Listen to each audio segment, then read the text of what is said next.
मुझे तो मालूम ही नहीं था कि तुम्हारी तबीयत इतनी खराब है और तुम हॉस्पिटल में रहकर आई हो।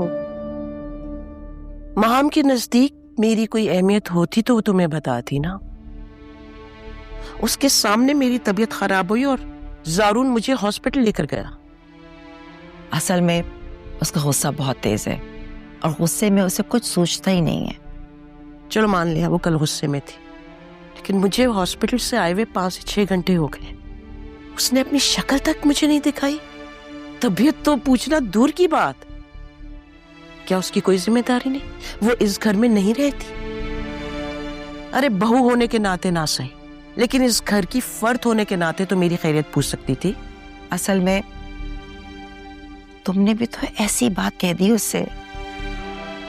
मैंने ऐसा क्या कह दिया? अजरा, औरत के लिए तो सौकन का लफ्ज भी कयामत के बराबर है। मैं समझ।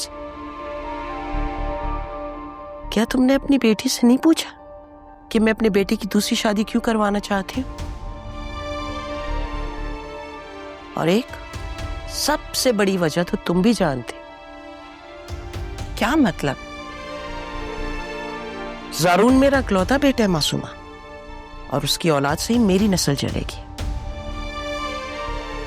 शायद मैं इस बात पे भी सब्र कर जाती अगर वो शफक को बर्दाश्त कर देती। कितना समझाया मैंने और मेरे बेटे ने कि वो इस घर की फर्द है, हमारी जिम्मेदारी है अब।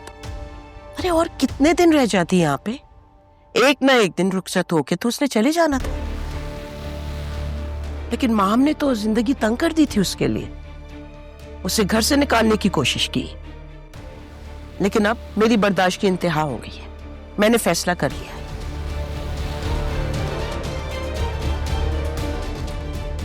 और मेरे फैसले को अब कोई नहीं बदल सकता।